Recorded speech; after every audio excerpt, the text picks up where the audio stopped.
السلام عليكم ورحمة الله وبركاته. ازيكم حبايبي واخواتي؟ يا رب تكونوا بخير ان شاء الله. طبعا شايفين المنظر ده بقى ان شاء الله، ده الفيديو بتاعنا النهاردة. هنفرز بقى مع بعض البسلة وهنفصصها مع بعض بطريقة سهلة جدا وسريعة في نفس الوقت. يعني لو عندك 30 كيلو بسلة هتفصصيهم في 5 دقايق بالظبط زي ما انا كاتبالكوا في العنوان بره. وطريقة جميلة جدا وجديدة وهتوفر عليكي مجهود كبير. كلنا عارفين ان تقشير البسلة ده بياخد وقت كبير جدا علشان تقعدي وتفصصيها، فهياخد منك مجهود. فانا بقى جبت لكم وصفة سهلة جدا هتخلص لك كمية كبيرة. يعني انا جايبة 3 كيلو بس المرة دي. وجربت الوصفة طبعا قبل كده، ولما نجحت قلت لازم اقولها لكم علشان كلنا نستفاد مع بعض. انا جايبه 3 كيلو بس علشان انا لسه مش هخزن دلوقتي الكميه الكبيره. انا بحب اخزنها يعني في الشتاء شويه كده، يعني في شهر 2 كده، علشان بتبقى البسله اللي هي الطريه اللي ما بتاخدش سوا خالص، اللي هي تنفع تتخزن سنه في الفريزر وتيجي تطلعيها تستوي بسرعه، ما تبقاش ناشفه كده زي اللي هي البسله اللي هي مش في اوانها يعني. فانا هستنى يعني شهر بس كده ان شاء الله، واجيب الكميه الكبيره وهعملها بنفس الطريقه اللي انا هوريها لكم دلوقتي ان شاء الله.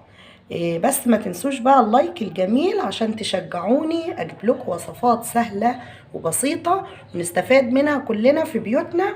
اللايك بقى الجميل بتاعكم، واللي لسه اول مره يشوفني يا ريت يشترك في القناه ويفعل زر الجرس ويضغط على كلمه الكل علشان يجيله اي حاجة جديدة هنزلها هيجيله منها اشعار، وان شاء الله يكون متابع معايا على طول.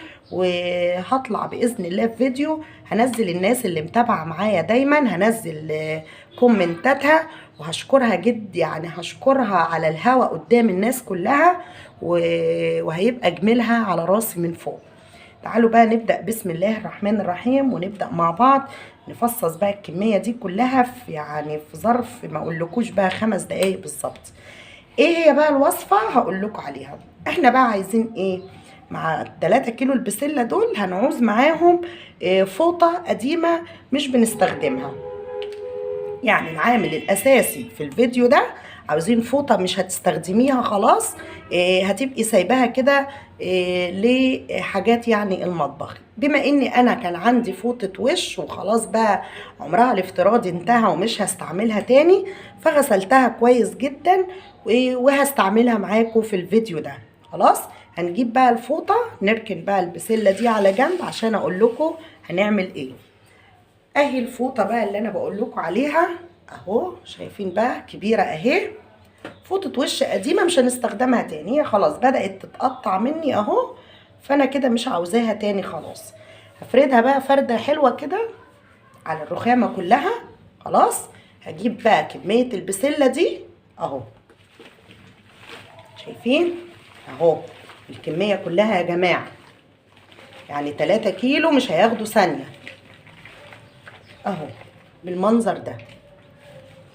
حطيهم بس ايه كده وحاولي ترصيهم كده. يعني انا بحوش بس عشان البسله دي انا جايباها من يومين وكنت شايلاها في التلاجة اهو بالمنظر ده، شايفين اهو. حوش بس العبش ده ملوش لازمه. خلاص كده جبتهم اهو. هعمل ايه بقى الخطوه الجايه؟ هجيب النص اللي هناك ده اهو هغطي كده تمام، وهجيب النص ده هغطيه كده. خلاص انا كده ايه حبستهم اهم، شايفين يعني مش هيخرجوا مني ولا هيروحوا في اي حته. جمدي ايدك بقى كده وسمي بسم الله الرحمن الرحيم وامسكي بقى الكميه دي واقعدي بقى اعملي كده كانك بتعجني عجينه اهو، كانك بتعملي ايه عجينه. شايفه بقى وانت بتعملي كده بايديكي؟ شايفه يعني حاسه يعني هي بتتفتح معاكي اهو اهو. بصي بالشويه بقى بالشويه ادعكي جامد كده، يعني عايزاكي كانك ماسكه عجينه وبتعجنيها كويس عشان تاخد وتدي معاكي اهو. احنا لسه ما كملناش يعني 30 ثانيه، احنا قلنا هنعمل كميه كبيره في 5 دقايق. وفعلا 3 كيلو اهو مش هيكملوا معانا ان شاء الله ال5 دقايق. افضلي بقى كده جامد جامد جامد. انت بتحسي بقى بالبسله وهي بتتفصص معاكي من جوه، عشان انت بصي بتعملي لها ايه، تفركي فيها كده جامد جدا اهو. شايفه انا حاسه كده ان في حاجه بصي بتتفتح معايا من تحت اهو اهو. احنا ما كملناش حاجه لسه، انا بقول لكم ما كملناش يعني دقيقه بالظبط. تعالوا نشوف ايه اللي حصل مع بعض، تعالوا نفكها كده اهو. بسم الله الرحمن الرحيم. شايفين؟ انا هقرب لكم الكاميرا عشان تشوفوا بنفسكم. شايفين بقى القشر اهو؟ بصوا بقى، يعني انا بنهج علشان كنت بفرك فيها جامد. شايفين القشر؟ القشر فاضي اهو. يعني بصوا ما شاء الله والله العظيم، طريقه يا جماعه تحفه. لو انت عاوزه تخزني بقى الكميه اللي انت عاوزاها، يعني البسله بيجي عليها وقت بترخص جدا. وفرصه بقى، البسله دي من الاكلات الجميله، وهنعملها كتير بقى في شهر رمضان ان شاء الله. فهاتي بقى الكميه اللي انت عاوزاها واعمليها بالطريقه دي، مش هتاخد معاكي وقت خالص. انتوا شايفين القشر؟ انا عايزه بس اوريكم البسله بقى فين اهو. يا رب الكاميرا تكون جايبه لكم المنظر. شايفين الحبوب اهي نزلت في القعر كلها في الارضيه. شايفين بقى المنظر؟ انا كمان ما كملتش دقيقه واحده، احنا اتفقنا وقلنا في 5 دقايق تمام اهو. شايفين بقى؟ تطلعي بقى كده القشر الزياده ده، حاولي انك تاخديه كده ملوش لازمه، علشان يبقى معاكي البسله اللي هي لسه ما اتقشرتش. يعني بصوا اهي بتتفتح، بيبقى فيها حبايه واحده بس، بتبقى حبايه واحده اللي متبقيه اهو. شايفين المنظر ده؟ يعني دي مفتوحه اهي. طول ما انت جايبه بسله حلوه ومليانه هتتفك معاكي بسرعه اهو. يعني بصوا اللي كانت بتيجي، بصوا القشر كله فاضي اهو.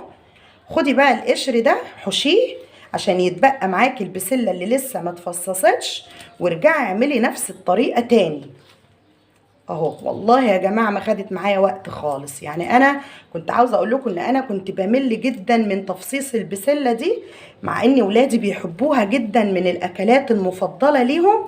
بس كنت بقى ايه يعني افضل افصص افصص، فكانت بتاخد مني وقت طويل انك تمسكي واحده واحده وتفصصي فيها. كمان لو يعني بالاكتر كمان انك لما تجيبي كميه كبيره. يعني انا كنت عايله هم بقى تفصيص ال10 كيلو ولا ال15 كيلو اللي انا هجيبهم، عشان اخزن بالمره كميه حلوه، لاني انا ولادي السنه كلها بياكلوها. واحنا عارفين ان البسله دي عمرها قصير، بتخلص بسرعه. فعشان كده انا بلحق نفسي بقى في الموسم بتاعها، وبجيب كميه كبيره وبعملها واشيلها. نفضل بقى ايه اعمل لهم بيها السنه كلها. انا وانا بكلمكم بحوش اللي اتفرج خلاص وطلع كل اللي جواه. انا عايزه بس يتبقى معايا باقي البسله، عشان هكرر نفس العمليه دي اهو. بصوا بحوشه بس كده عشان يتبقى معايا اللي هو ايه لسه ما ايدي ما جاتش عليه، عشان يتفرج جامد. خلاص. شايفين بقى البسله؟ شايفين كميه البسله بقى اللي نزلت اهو؟ ده اتفصص بمنتهى السهوله اهي اهي. يا سلام على الاختراع، جميل. يلا بقى وانت بتشوفي بقى الفكرة الجميلة دي، اضغطي على اللايك وحطهولي، ما تستخسريش بقى فيا اللايك علشان المعلومة الجميلة دي اللي وصلتك. ولو اول مرة تشوفيني، يلا اشتركي في القناة، وان شاء الله مش هتندمي انك اشتركتي في القناة. هتشوفي وصفات جميلة وسهلة وجديدة، هتبهرك وهتعجب ولادك وتبسط كل الناس اللي موجودة معاكي في البيت. هكرر نفس القصة. شايفين والله قشر كتير اهو، انا بحاول احوش كل القشر. هكرر بقى نفس الموضوع ده تاني عشان افصص باقي الكمية كلها. نفس القصة اهو. خلاص. هجيب الجنب ده كده هغطيه كده، واجيب الجنب التاني ده وارميه كده هناك. خلاص. وهمسك بقى بايدي كده، ما معاكيش غير البسلة اللي من تحت اهو اهو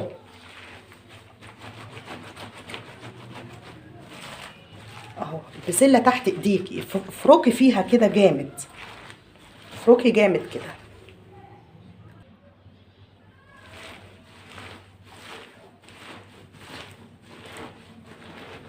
شايفه انا بعمل ايه اهو.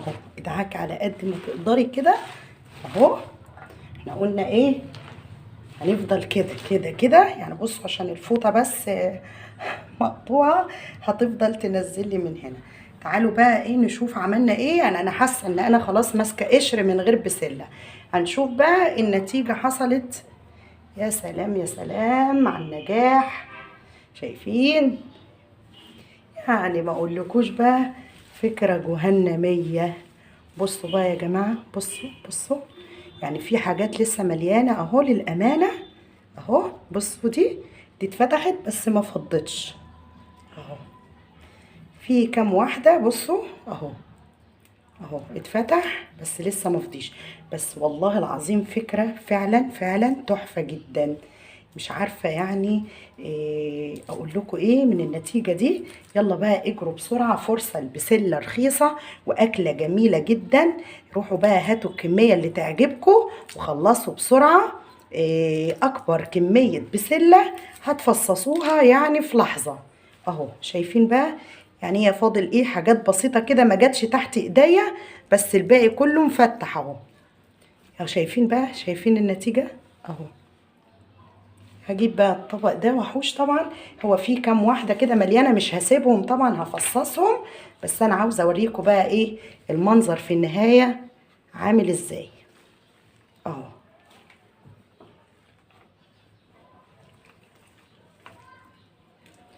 في حاجات مليانه يا جماعه لازم طبعا هنفصصها كلها اهو. او هرجع احوش البسله دي وارجع ارمي الكميه تاني واعمل نفس الطريقه. خلاص. بس انا كنت عاوزه اوريكم بقى النتيجه الهايله دي في الاخر ايه المنظر اهو.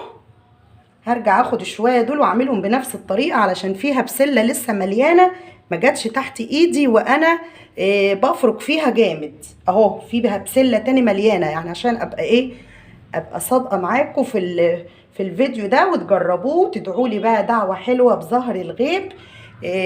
شايفين بقى؟ ودي كانت النتيجه بتاعتنا.